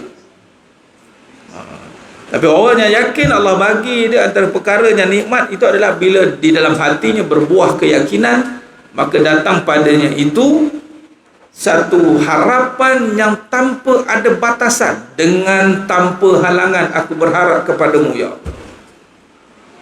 Allah. Ini kalau ada ni ya Allah. Apatah lagi dengan tanpa halangan kita berharap Allah masukkan kita surga tanpa hisab. Amin ya Rabbal. Ini kaedah. Memang kita ni berjalan penuh dengan onak berancau berduri, berjalan dengan perjalanan yang sukar. Namun kita yakin dengan tanpa halangan Allah boleh ampunkan kita, Allah boleh bantu kita bila-bila masa. Itu berbalik kepada tadi, inna a'malu binniyat. Sebab itu tergantung kepada niat tadi, Mas. Bila kata sudah sebati niat, kemudian sebati kebaikan, wa innal bir, dan Nabi kata pada sesungguhnya kebaikan itu yahdi ilal jannah, akan membawa kita ke syurga. Itulah kita mati dalam kebaikan yang kita lakukan. Kata Nabi SAW, dia akan mati dengan apa yang dilakukan hari-hari. Dia akan mati dengan apa yang dia suka. Kalau dia suka itu, suka bangsa, mudah-mudahan mati dalam majlis lagi. Bagi contoh ini. Jadi dengan kebaikan itu menjadi kenderaan untuk dia menumpang ke syurga. Kalau tadi dia memanglah kita ni banyak khilaf. Tapi bila kebaikan itu yang kita yakin, husnuzan dengan Allah, maka dah sebati kebaikan, maka kita pun melakukannya itu dengan tanpa halangan. bila tanpa halangan, mudah-mudahan yahdi ilal jannah, akan membawa kita ke syurga. Dia bukan tiba-tiba ke syurga itu. Dia kena mula dengan benar. Ngaji dulu ni, benarkan iman, benarkan hati. Dah benar, kalau benar, tengok pula mana kebaikannya. Sebab kebaikan, orang yang benar, kebaikannya mengalir, tak berhenti. Walaupun orang cuba hentikan, walaupun orang cuba alihkan, dia tetap akan buat kebaikan. Macam tadi, isteri yang tadi dalam hadis Nabi SAW tadi, mafhum hadis kan, walaupun berhadapan dengan keburukan, suami dia mencela dia, tak memberhentikan dia untuk bersangka baik dengan Allah, tak memberhentikan dia untuk berkata baik dengan suami dia. Walaupun dicela, celakakan, hailah, bahasanya celaka hang. Kita kalau dengar tu, ya Allah, tahulah boleh tahan ke tidak. Tapi bila kebaikan dah sebati, dia tidak akan berhenti untuk terus berbuat baik. Ini yang kita nak ni. Cabaran ada untuk sebati tadi. Once dia sebati saja, insya-Allah dia tak akan berhenti.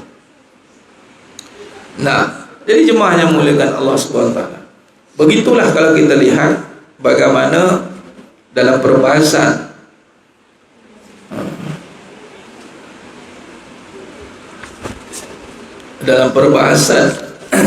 akidah ini, kita akan pergi melihat kembali kepada bagaimana kita nak istiqamah di dalam melakukan kebaikan tadi.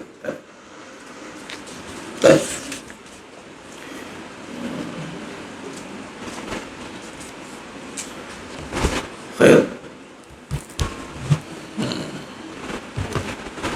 Ni kadang-kadang datang contoh keadaan kita di zaman kan, keadaan banyak-banyak kan, keadaan itu keadaan ni, adakah kita dah terus melakukan kebaikan? Ini yang kita kena pertahankan. Contoh keadaan kita tengah susah, sakit contoh, hutang contoh, adakah nak berhenti buat kebaikan? Ataupun dia kan satu kenyataan saya tulis, jangan berhenti berharap kepada rahmat Allah, jangan putus asa dengan rahmat Allah. Itu ada dalam Quran. Teruskanlah berbuat kebaikan walaupun kita melakukan pelbagai kesalahan. Jangan berhenti, jangan putus asa dengan rahmat Allah. Husnuzan kan? Jangan berhenti walaupun susah, insya-Allah. Apa nak betulkan balik keyakinan kita pada Allah. Bila kita belajar, dapatlah tahu, ya Allah, dengan sifatmu ini, dengan tanda-tanda kudrah iradahmu. Dalam ayat surah Al-Hud ayat 107 ni, fa'alul lima yurid ini, kita pun yakinlah dengan Allah, yakin dengan kebaikan, pasti datang bantuan bila-bila masa. Kita pula bila-bila masa kena bersedia untuk meneruskan kebaikan. Jangan kita terikat dengan hal keadaan kita. Baik, sebelum kita akhiri dengan munajat umat, ada soalan.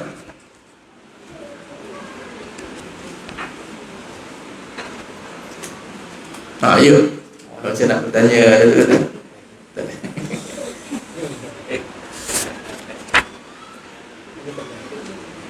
Yang muslimat ada yang nak bertanya? Okey. Baik, apa soalannya tu? Berkenaan dengan pengajian kita? Berkenaan. Okey. Contoh macam kita pergi kerja, Ustaz. Okey. Subhanallah. Yelah, sebab kita kerja di orang keadaan. Jadi boleh ke kita ada dua karakter? Okey. Dua karakter maksudnya dekat tempat kerja begini, habis kerja baik orangnya. Cuma di tempat kerja kalau bahagian uruskan manusia, uruskan orang, supervisor, dia tegas, kita berkeras. Padahal kita boleh je buat dengan cara ihsan, tapi kita tak buat sebab kita kata itu dalam keadaan waktu kerja. Okey. Bagus soalan tadi. Bolehkah kita ada dua karakter? Sebenarnya kita ni baik, tapi sebab kerja itu pasal cakap kasar sikit lah, tegas sikit lah. Contoh kan, dalam bab ini tak boleh. Dia tak ada istilah terpaksa jadi jahat, terpaksa jadi lain. kebaikan itu bukanlah membeza-bezakan. Dia kena belajar bagaimana nak bertegas dalam kebaikan. Dia nak zahirkan kebaikan. Sebagai contoh, dalam bab kita melihat iman ini, mana boleh tempat kerja tu ibarat macam Allah nak tengok, lepas kerja Allah tengok. Itu yang pertama. Walhal Allah SWT itu bersifat maha melihat. Apa beza? Contoh, isteri lah, ada kerja, oh ini karakter lain lah, in a character, in a character. Yo, jangan habis kerja baru jadi karakter lain. Dah. Sebenarnya dia pergi kepada kebaikan yang kita nak lakukan. Kebaikan itu sebenarnya sepatutnya membawa kepada karakter yang baik. Contoh dalam bab mendidik anak lah, saya ambil mudah lah. Dia tidak faham tentang melakukan apa itu yang dinamakan mendidik, yang lebih kepada mengherdik, berkeras. Itu karakter buruk dia sebenarnya. Walhal boleh mendidik, membimbing, bertegas. Tegas bukan keras, tegas bukan kena marah-marah. Dia, itu kadang-kadang orang tak faham split identity, dia tak faham. Walau kebaikan itu tetap sama. Contoh saya mengajar macam ini dengan anak macam ini, tetap kebaikan, dia kena sama. Barulah karakter yang satu. Itulah mukmin, dia tidak berwajah dua. Itu jadi nanti kan munafik, bahaya. Masuk kata tegas pada hukum, tetap tegas. Tak boleh, habis tak bagi, tak bagi. Ada. Yang biasa je berkeras. Berkeras itu yang tidak boleh. Maka di sini perbahasannya adalah apabila dia beriman, kan kata Nabi kata, "Man kana yu'minu billahi wal yaumil akhir falyaqul khairan aw liyasmut." Siapa yang beriman kepada Allah dan hari akhirat, berkata baik atau diam. Kalau dia beriman pada hari akhirat, ketika dia jadi jawatan bekerja, aku kena berkata baik. Berkata baik mungkin dalam kaedah tegas, tetap kena baik. Mana boleh kata pagi cukup-cukup? Tak boleh. Tak boleh, tak boleh. Sebab kita terikat dengan perkara baik. Perkara baik tidak boleh buat dengan cara buruk. Abang kata dalam bahasa Jawa, the right thing. The right thing, perkara baik, tidak boleh buat dengan the wrong way, dengan cara yang salah. You are doing the right thing in the right way. Kalau you kata you nak jadi yang terbaik dekat tempat kerja, mesti cara pun terbaik. Dia tak ada istilah saya ni tujuannya nak buat yang terbaik tapi terpaksa buat cara buruk, tak ada. Samalah juga dengan hadis dalam diri anak Adam itu ada seketut daging. Kalau baik daging itu baiklah semuanya, kalau buruk daging itu buruklah semuanya. Ala wahya qalbi. Saya ni mulut dia jahat, hati saya baik. Tak ada. Kalau mulut jahat, ulama kata hati lagi jahat. Sebab mulut umpama pintu, hati umpama dalamnya. Kalau buka pintu saja sudah bau bangkai, sudah pasti di dalamnya lebih ada bangkai, bau busuk. Habis kalau mulut baik, hati jahat, itu munafik. Habis lama-lama keluar juga mulut jahat dia. Tunggu je.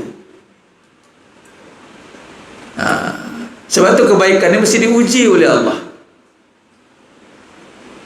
Nak uji nampak kebaikan, atau lain sekali diburukkan juga kepada perkara kebaikan. Dia bukannya masuk-masuk tiba-tiba dapat jahat kan. Lelah masuk-masuk jahat terus. Tinggalkanlah dari hari pertama, nak nunggu berapa lagi. Kalau dah tengok satu benda itu jahat, salah, kau tunggu apa lagi? Bebaik sungguh. Dah lama-lama ikut, baru nampak salah. La ilaha illallah. Contohlah kan. Atau bila sudah nampak hatinya buruk, tak dapat apa yang dia nak, yang baik boleh diburukkan. Hati-hati ya. Sebab tu kebaikan itu mesti diuji oleh Allah. Allah yang tahu kebaikan kita. KPI kita konsisten ke tidak melakukan kebaikan. Kalau karakter tadi, dia takkan konsisten. Dia takkan konsisten. Dan sekali dia give up, dia fed up. Dan sekali tak konsisten, dan sekali mungkin dia akan berhenti kerja atau dia akan berhenti jadi baik. Dia fed up. Balik rumah dia bawa-bawa sifat tu. Dia mesti terbawa-bawa. Jadi kita kena in karakter baik, rumah baik, luar baik. Tengok macam Nabi SAW. Nabi berjaya membawa karakter yang boleh. Karakter boleh dipanggil, dia kena faham. Kaedah boleh berbagai. Kaedah dengan budak-budak, kita main cara budak-budak. Tapi cara baiklah. Dengan dewasa kita pun, kita boleh bergerak cara baiklah. The point is baik. Bukan dengan contoh dengan keluarga, tak boleh. Dengan kawan, oh baik. Itu tak baik tu. Dengan keluarga baiklah juga. Dengan kawan, buatlah cara baik dengan kawan pula. Dengan keluarga, cara baik dengan keluarga. Ni tak dengan kawan, oh bertepuk tampar, beramah mesra balik. Tapi dengan keluarga, tegas. Balik dalam pengajian, oh senyum, apa khabar? Balik rumah tengok suami, apa tengok-tengok? Apa tengok-tengok kawan tu kena? Kawan dah kenapa? In character bang. Rumah ni keadaan sangat mengungkung saya. Penjara bagi saya. Bila datang kuliah, saya senyum sampai telinga. Balik rumah, masuk penjara balik. Tak boleh. Kalau kita datang macam ni, kita boleh senyum, baik, mesra. Balik rumah, in character jugalah, mesra jugalah. Janganlah sampai orang kurius. Kamu, abang tengok, seri-seri kalau pergi mengaji. Kalau balik rumah, oh muka, apa pengajian kamu mengaji tu? Oh mula lah. Tak pasal-pasal. Padahal karakter dia dah betul. Ya? Tak boleh. Jelas. Orang berakidah, dia tidak berdua wajah ataupun berwajah dua. Lagi? Sebelum kita tutup, ada lagi soalan? Ya, dua bidadari rumah, balik rumah langsung di siang hari.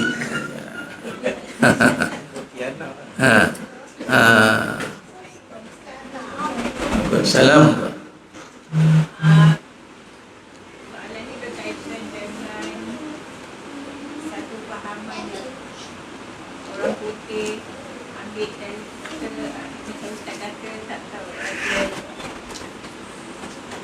Okey, pahaman tak? Okey.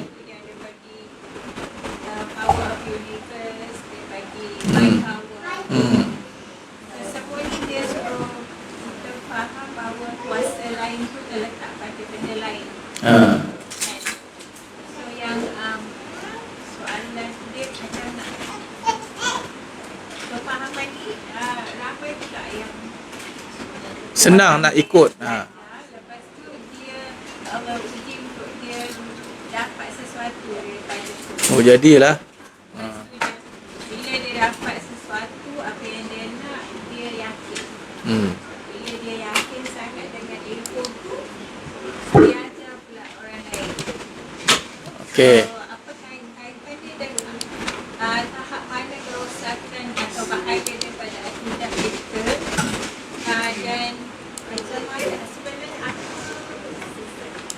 pihak authority ada tak buat sesuatu untuk sebab untuk pengetahuan sampai dekat pengajian tinggi, institusi pengajian tinggi, mentaraf yang agak tak masuk dengan ilmu tu, dia ajar bersungguh-sungguh juga kepada belajar genetik sikit, suruh ikut. Baik. Dia dalam bab yang dipanggil dalam human development, dia panggil. Human development ni dia panggil dalam range ilmu yang membincangkan tentang, dia sebenarnya cabang ataupun daripada fikiran, the think, psikologi, perasaan, the think. Di sini kalau kita lihat, saya cerita dalam bab yang tadi, The Law of Attraction, Michael J. Loser tu, nama dia pengasas dia Michael J. Loser, yang loser tu lah. Kita mari datang kita the Quranic Law of Attraction, kita pun nak buat juga. Apa pun orientasi dalam membina karakter, nak cerita tentang life, dalam you create your own destiny, you design your dream. Satu je benda dia, you pegang dengan apa? You berpegang dengan apa? Apa yang menentukan apa yang terjadi tadi? Kalau dia masuk kepada usaha dia menentukan hasil, qadariyah, boleh merosakkan akidah. Tapi mereka kata tidak. Tak apa. Kalau tidak, maka sudah pasti apa yang mereka perjuangkan membawa kepada kepuasan. Tetapi alangkah malangnya, sampai satu tahap semakin tak puas, mereka akan achieve, and then another sampailah mereka haus. Rhonda Byrne, the secret, mereka dah pergi pada satu stage yang discover satu lagi perjalanan, not just about your think, but mereka cuba dah pergi pada masuk fasa your feel, rasa. Tapi feel pun mereka tak masuk, mereka pergi pada feeling. If you are fail to feel, you are going to be feel. Sebenarnya orang tak feel pun. Rasa adalah perbahasan tentang yakin yang datang daripada perbahasan iman. Yang mereka boleh buat adalah control mind dengan keadaan tadi. The programming, datanglah perbahasan programming system to create situation mengawal you.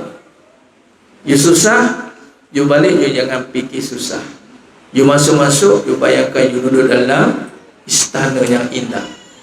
Dia masuk, dia mau berapa ke rumah dia, tengok apa hal yang saya tengah bayangkan ni, istana ni. Jangan bang, jangan kacau saya bang. Tengok bumbu nak berlubang, dia membayangkan awan yang berkepul-kepul datang rumah. Berangan lebih dah. Islam tidak suruh berangan. Nabi melarang kita panjang angan-angan. Islam suruh terima kenyataan. You susah, you terima you susah.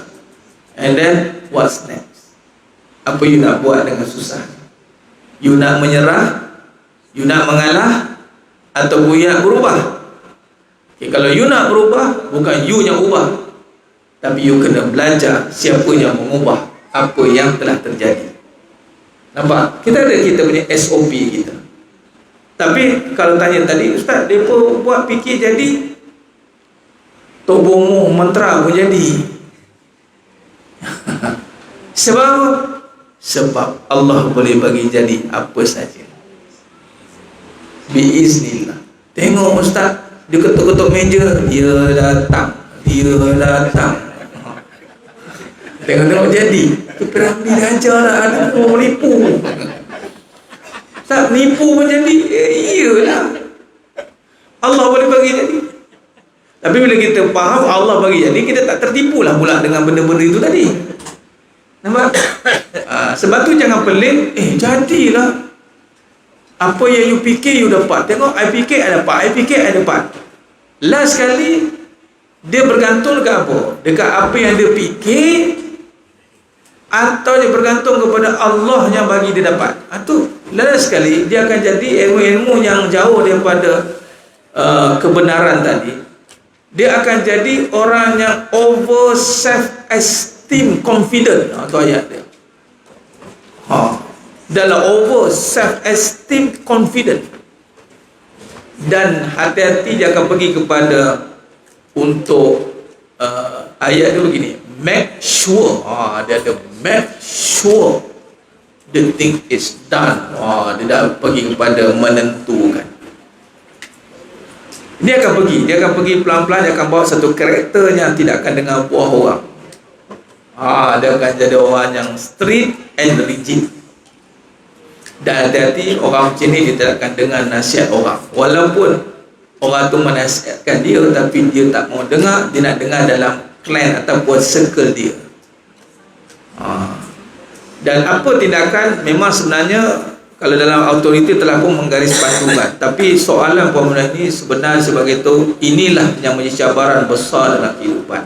Perbahasan kehidupan yang tanpa ada batasan sebenarnya. How kita untuk differentiate saja. Sebab perkara perkataan ini yang diperjuangkan dalam soft. Sebenarnya dalam bab tadi, sebab itu yang first adalah fikiran bukan salah. Tapi isunya adalah dia jadikan fikiran yang menentukan. Sepatutnya the first step, langkah pertama adalah you feel, bukan you think. Think rich, salah. Feel rich, itu baru betul. Kalau you think rich, kaya mana boleh dipikirkan. Yang you fikir bukan kaya, itu benda. You bayangkan rumah, kereta, itu you berfikir tentang kebendaan. Kaya bukan untuk dipikir, kaya untuk dirasai. You feel rich. Apa you feel rich? You ada nilai dalam hati you. Tu. Kalau kita belajar tentang Allah Maha Kaya, sifat yang Allah berikan itu tanpa had, barulah kita boleh berfikir dengan fikiran yang baik. Fikiran bukan menentukan, tapi ditentukan nanti oleh apa yang you rasa. Kalau you rasa tak ada rasa ketuhanan, habis fikiran itulah akan pergi kepada menentukan nanti. Suatu berlaku. Itu datang the law of universe. Dia akan letakkan semua benda ini yang menentukan dia. Sebab dia tak ada rasa, dia ditentukan. Akhirnya dia melihat dia yang menentukan. Tapi dalam kajian tadi Rhonda Byrne, The Secret, dia dah go through the process dah. Dia rasa bukan fikiran dah, dia pergi pada perasaan. Kalau you berfikir tapi you perasaan you masih tak bagus, so fikiran you bercelaru. So dia sekarang pergi kepada enjoy what you are doing, love what you are doing. Tu ayat-ayat macam itulah. Kan. Lain sekali masih perasaan lagi. Sebab tu dalam perbahasan kita, hati dan perasaan. Hati ini hati-hati, perasaan ini jangan perasaan. Itu aja. Hati hati-hati, perasaan jangan perasaan. Itu cara dia. Macam kalau sampai tahap dia kata alam, pokok semua ada tenaga. Ni semua tenaga ni kita ni semua kita kena letak macam sampai dia letak kuasa tu pada makhluk ni. Perlukah dia buat sesaat dah dia kena mengucap balik. Itu saya kata tadi, dia apabila sampai tahap menjadikan makhluk ini yang menentukan hasil, dia akan terganggu pada qadar dia. Walaupun kita tidak boleh menentukan akidah dia, sebab kita tidak akan sesekali meletakkan kafir atau apa, tidak boleh. Tapi kita kena berkata dengan perkataan yang benar, bahawa apa yang kamu katakan ini adalah bersalahan dengan Al-Sunnah wal Jamaah. Kalau you're talking about energy, it's okay. Everything is about energy, betul? Daripada pixel-pixel, daripada molekul-molekul terbentuk. Alang-alang you nak cerita about science, the real science, bukan science fiction. The real science, semuanya dalam fizik, dalam ada jisim, semuanya ada elektron, ada cerita dia. Kalau you nak cerita about fizik, we are talking about fizik. Tapi ini bukan je sains ni, ini khayalan ni. Semua gambar terbangan, semua ada rasa-rasanya. Dah menerawang begini. Dan semua benda positif, hati-hati. Kita diajar untuk faham tentang negatif. So, jangan positifkan semua benda. Kalau negatif, negatif lah. Apa nama, ada jaga bateri nak pergi pula. Power bank. Jauh tak ke sini? Siapa ada power bank? Ada pula. Itu lagi kita masuk.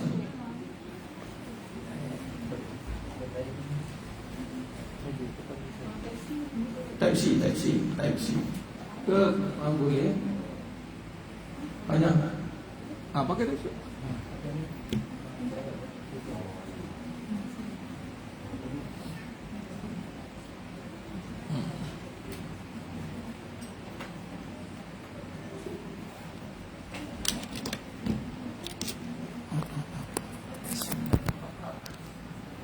Okey. Subhanallah. Okey, baik. Berbalik pada perbahasan kita tadi, memang pemikiran-pemikiran begini kita perlu, apa yang kita boleh buat, kadang-kadang kita nak menasihati orang-orang seperti itu, mungkin perlukan banyak action lah. Maksudnya kita tak boleh one sekali, kita kena berbincang sehingga dia nampak kat mana lacking dia. Saya simpulkan lacking dia adalah kekurangan tu, nanti last kali dia akan berpegang kepada benda menentukan hasil dan dia akan tergantung dengan benda. Itu saja.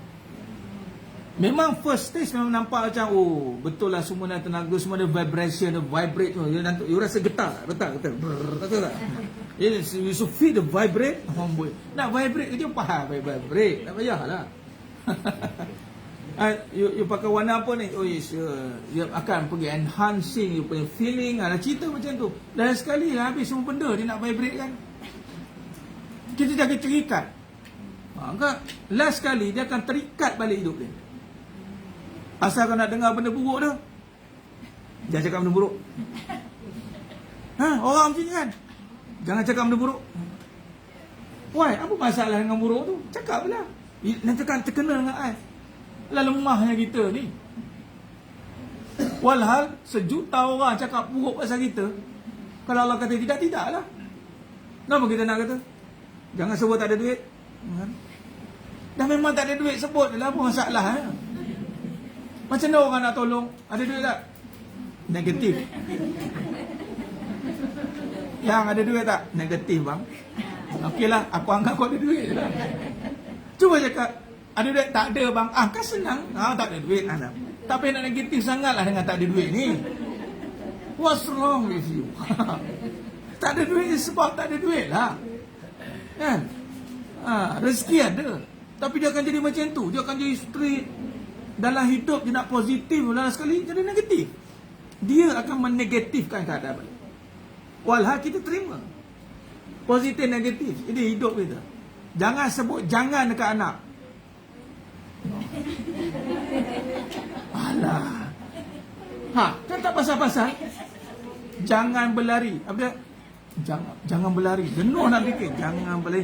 Okay, berjalanlah dengan elok anak-anak. Ya Allah. Walhal Allah dah kata jangan dah dalam Quran kan, wala taqrabus haziz syajarah, wala taqrabah haziz syajarah. Jangan. Apa masalah dengan jangan? Betul lah. Tinggal lagi anak tak dengar. Memanglah cakap dah banyak kali. Allah dah sebut dalam Quran 31 kali dah. Fa bi ayyi ala rabbikum tukaziban. Pun tak faham bahasa juga. Jadi anak kita sebutlah jangan karang jatuh kak. Negatif. Sekali jatuh, kan hebat mulut kau. Dah jadi. Aku ni malas nak bercakap. The law of attraction is coming, you know. Ya Allah. Tak payahlah yang tidak ialah depa ni. Memang depa searching, tak salah. Depa searching, depa discover cari. Tapi kadang-kadang bila cari yang tidak bermula dengan yang benar, tu yang mula-mula mengacau tu. Tapi tak nampak macam mengacau. Bila kita dah faham, kita akan tengok, alah isteri, dia akan jadi rigid. Tak percaya bila nampak, kita akan nampak dia rigid. Kan? Itulah dia. Wallahu a'lam. Baik. Ada soalan?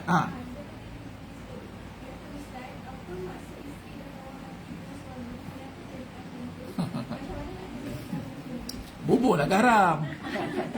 Tawa. Isteri, okey, siapa-siapa lah. Ini general lah. Kita dah jawab hal ni. Once perkara itu tidak dikaitkan dengan Allah dan tidak jadi nilai ibadah, dia pasti akan berubah hati dia. Sebab dalilnya mudah je. Pernah tak rasa tawa hati dengan solat? Teruk macam mana pun tak berani cakap kan. Saya sebenarnya tahu hati dengan solat ni. Tak ada lagi. Sebab solat tu nyata ibadah. Tinggal lagi kita nak betulkan perbahasan dalam solat kita. Ataupun orang yang langsung tak buat, dia fed up, dia kecewa betul. Itu sebab langsung tak ibadah. Tapi kita yang dah hari Allah pilih solat ni, tak pernah lah terlintas dalam hati kata tahu hati aku dengan solat ni. Tak ada. Jadi kalau kita jadikan rumah tangga kita ibadah, pernah tak ada perkataan I dah tahu hati? Bermaksud terima kenyataan sudah tak ada nilai ibadah. So that's it. Bubar, dah tak ada ibadah, nak buat apa lagi? Habis tu, Ustaz, macam mana? Jadikan ibadah baliklah kalau tak nak bubar. Istighfar, minta maaf, apa silap tadi, dah tahu hati kat benda baik. Bayangkan suami tu halal, tiba-tiba tahu hati. Kak, bahaya kan? Isteri tu halal, tiba-tiba tahu hati. Tengok yang haram, macam sedap pula. Yang haram, halal campur haram. Tengok, bahaya orang lelaki kita, orang lelaki hati orang tu orang lelaki. Kenapa kena jaga pandangan, jangan tengok yang haram? Sebab apa? Takut yang halal jadi haram. Tengok isteri kita macam 50-50. Hati-hati. Padahal halal. Kenapa kita ada restriction pada yang halal? Malu lah bang, malu benda je. Itu ini malu-malu. Kenapa? Yang halal. Hati. Padanya itu ada something. Apa dia? Pertama sekali, Allah tadilah niat tadi. Perbetulkan niat. Jadi nak betulkan balik, maka betulkan tujuan balik. Kan, dalam satu kes tu dia dah tahu hati lah. Di saat yang awal tu, sebelum tu dia kata, beruntungnya, handsomenya, semua lah kan. Rindu rasanya kan. Berpisah seketika, rindu rasanya. Suddenly terjadi isu yang sebaliknya. I dah tahu hati. Sebab apa you tahu hati? Sebab dari awal you cakap apa? You nampak apa? You nampak ibadah ke? You nampak this is mine? Kalau you nampak ibadah, you bukan nak memiliki. Ada kita rasa nak memiliki solat. Nampak solat dia? Hati-hati solat dia. Atau nampak sejadah dia? This is mine. Tak ada. Kau solat dekat soh mana pun. Allah, solat gitu. Tiba-tiba nampak suami, jangan siapa-siapa berani sentuh suami saya. Kau hadaplah kat situ. Apa yang kena? Tapi tak nak ngaku, nak macam mana? Ibadah bukan untuk memiliki. Malah beramal pun bukan milik kita kan. Wallahu laqakum wa ma ta'malun. Allah bagi kita buat ibadah. Yang menjadi milik kita pahala. Bawa bentang depan Allah amalan. Tengok-tengok tak ada pahala. Tak ada jadi apa? Di hadapan Allah nanti dibentangkan apa? Pahala. Ada suami tak ada pahala, tak ada guna. Patutnya ada suami berpahala. Berpahala, mana ada istilah tahu hati kalau ada berpahala? Tengok muka mak kan. Ni anak elok lah. Ada tengok muka mak. Ni nyampah betul tengok muka mak aku ni. Ada. Ni teruk sangat tu. Mak kan, pintu syurga kita. Kalau kita tengok benda yang syurga, kita sakit hati, something wrong. Tengok muka suami sakit hati, cepat-cepatlah mandi kolah 7 kolah cepat. Muka abang ni kan, geram ni tengok ni. Contoh, asyik tadi tahu hati tadi. Tapi Ustaz, perangai suami saya ni perangai jahat Ustaz. Berbalik hadis tadi. Kalau kita ada kebaikan yang benar, perangai yang jahat kita boleh baikkan dengan kebaikan kita. Saya bagi tamsil mudah. Seorang arkitek atau interior designer, kalau dia masuk rumah yang buruk, it's not issue bagi dia. Betul tidak? Sebab apa? Dia boleh elokkan rumah ni.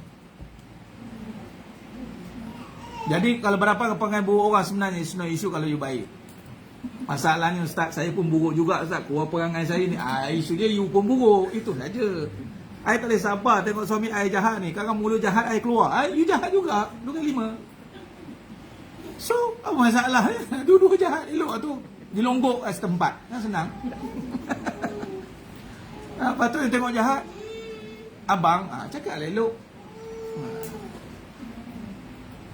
Dan ujung-ujungnya juga kita akan pergi pada takdir Allah lah. Kalau Allah takdirkan dia bersama, bersamalah. Kalau Allah tidak takdirkan dia bersama, tawati itu ada asbab untuk dia keluar, maka keluarlah. Itu je lah. Sebab dia antara ibadah yang tidak, dia ada jalan keluar, ada hukum yang bukan tiba-tiba asalnya wajib. Tidak, dia bermula dengan mubah kan, mubah, harus, kemudian sunat, wajib, macam itulah. Wallahu alam. Baik, teman sekalian, kita tutup dengan munajat umat insya-Allah dan zuhur dah. Alhamdulillah, mudah-mudahan apa yang kita bincangkan pada daripada geram sayang, geram sayang tak apa.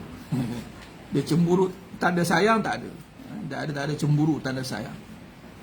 Tanda sayang, geram tadi boleh terima. Geram macam mana? Alah, macam geram kita dengan budak-budak tu, tengok macam mati kita geram, geram tu kan. Okey tu.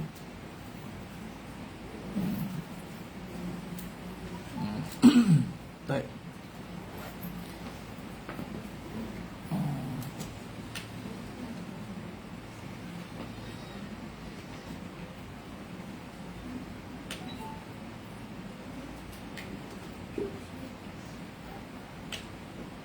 Okey.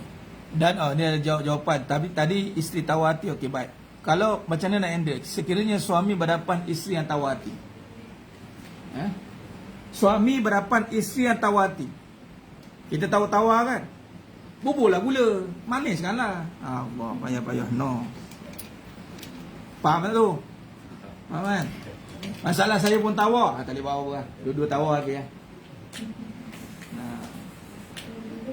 Suami tawati kat isteri. Tadi cerita buat ibadah lah. Hakikatnya itu sebenarnya. Tapi apa yang kita boleh buat kalau isteri, suami tawati, Ustaz, suami saya tawati. Bubur gula lah. Faham gula tu apa? Jadi kalau ibadah kita tu memaniskan kembali perkara yang tawa. Buat balik sebab ibadah. Sebalik sebab ibadah. Jangan sebab suami dah lah. Bang minum bang. Makan bang. Senyum. Sebab ibadah. Sama dengan isteri. Dia tawati. Sebab apa tawati? Saya nak kahwin lagi Ustaz. Dia terus tawati Ustaz. Tunjukkanlah bahawa kita tetap sayang dia. Dulu, kini dan selama-lamanya. Boleh. Macam mana cara tu? Doalah ke Allah. Mintalah Allah bagi sayang tu. Dan kita mampu terjemahkan sayang dengan perbuatan-perbuatan yang akhirnya Allah bagi balik sayang. Yakinkan isteri kita bahawa betul bahawasanya kita sayang dia. Memang kadang-kadang kita tercabar kat situ kan. Dah awak tawati, saya lebih 100 kali tawati. Walai belaga-laga tadi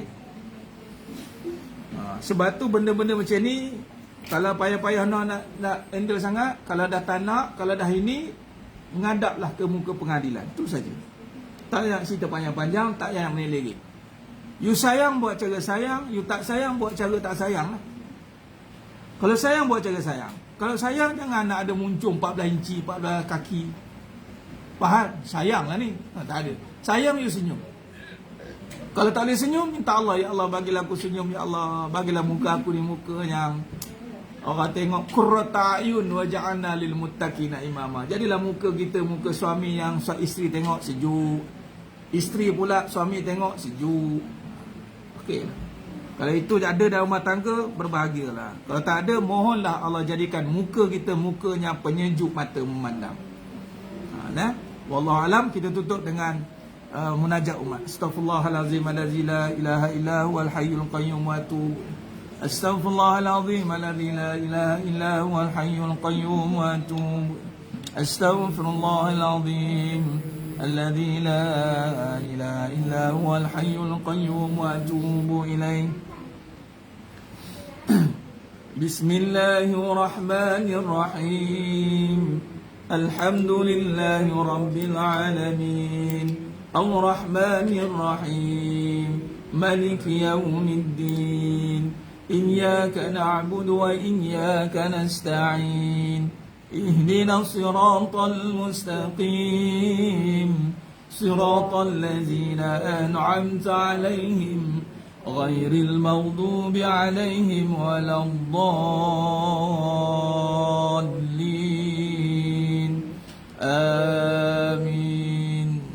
بسم الله الرحمن الرحيم الحمد لله رب العالمين الرحمن الرحيم مالك يوم الدين إياك نعبد وإياك نستعين اهدنا الصراط المستقيم صراط الذين أنعمت عليهم غير المغضوب عليهم ولا الضالين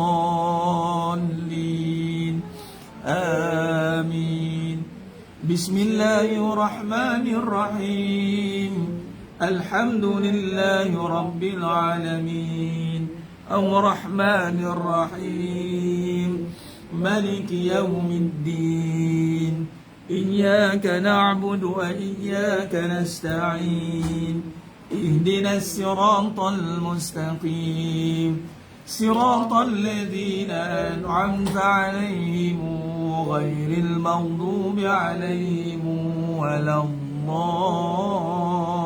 الضالين آمين بسم الله الرحمن الرحيم الحمد لله رب العالمين الرحمن الرحيم مالك يوم الدين إياك نعبد وإياك نستعين اهدنا الصراط المستقيم صراط الذين أنعمت عليهم غير المغضوب عليهم ولا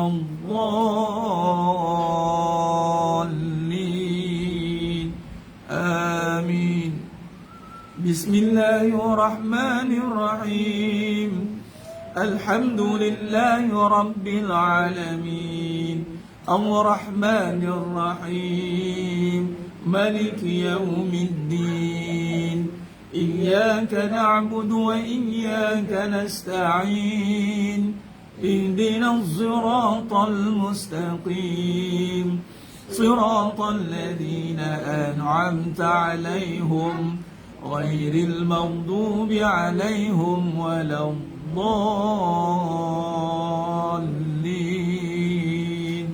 آمين بسم الله الرحمن الرحيم الحمد لله رب العالمين الرحمن الرحيم مالك يوم الدين إياك نعبد وإياك نستعين اهدنا الصراط المستقيم صراط الذين أنعمت عليهم غير المغضوب عليهم ولا الضالين آمين بسم الله الرحمن الرحيم الحمد لله رب العالمين الرحمن الرحيم مالك يوم الدين إياك نعبد وإياك نستعين اهدنا الصراط المستقيم صراط الذين أنعمت عليهم غير المغضوب عليهم ولا الضالين آمين بسم الله الرحمن الرحيم الحمد لله رب العالمين الرحمن الرحيم مالك يوم الدين إياك نعبد وإياك نستعين اهدنا الصراط المستقيم صراط الذين أنعمت عليهم غير المغضوب عليهم ولا الضالين آمين بسم الله الرحمن الرحيم الحمد لله رب العالمين الرحمن الرحيم مالك يوم الدين إياك نعبد وإياك نستعين اهدنا الصراط المستقيم صراط الذين أنعمت عليهم غير المغضوب عليهم ولا الضالين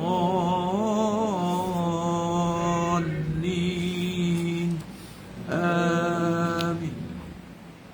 اللهم بالحق الفاتحة وبحق الذي جاء بالفاتحة وبحقك من أنزلت عليه الفاتحة نسألك أن يا الله في كل حاجة يا رب khususan kepada semua jemaah yang hadir pada hari ini ya Allah, kabulkan ya Allah segala hajat kami dunia akhirat, permudahkan ya Allah segala urusan kami dunia akhirat ya Rabb.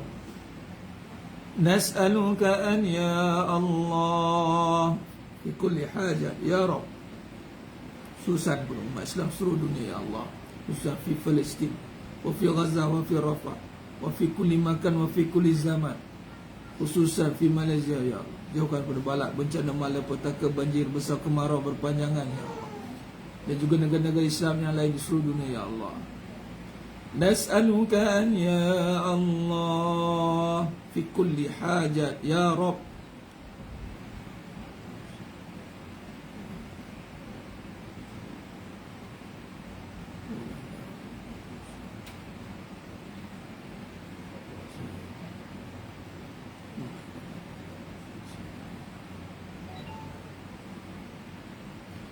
وصلى الله على سيدنا محمد وعلى آله وصحبه وسلم والحمد لله رب العالمين. تقبل الله منكم إنا ومنكم تقبل يا كريم. Alhamdulillah, syukur kepada Allah SWT. Selesai sudah pengajian kita pada hari yang penuh berkah ini, dan selesai sudah kita munajat umat di qiraat suratul Fatihah. Mudah-mudahan Allah kabulkan hajat kita, insya-Allah, permudahkan urusan kita dunia akhirat. Allah istiqomahkan kita insya-Allah sehingga kita kembali ke rahmatullah. Amin ya rabbal alamin. Aqulu qali hadza wa astaghfirullah azim wa lakum wa bila taufiq wal hidayah. Assalamualaikum warahmatullahi wabarakatuh. Tangguh dengan tasbih kafarah dan suratul Asr. Subhanakallahumma wa bihamdik asyhadu an la ilaha illa anta astaghfiruka wa atubu ilaik. Bismillahirrahmanirrahim. Wal 'asr innal insana fi khusr illa alladhina amanu wa amilus solihat wa tawassaw bil haqq wa tawassaw bis sabr wallahu a'lam bis shawab. Takbir. Allahu akbar.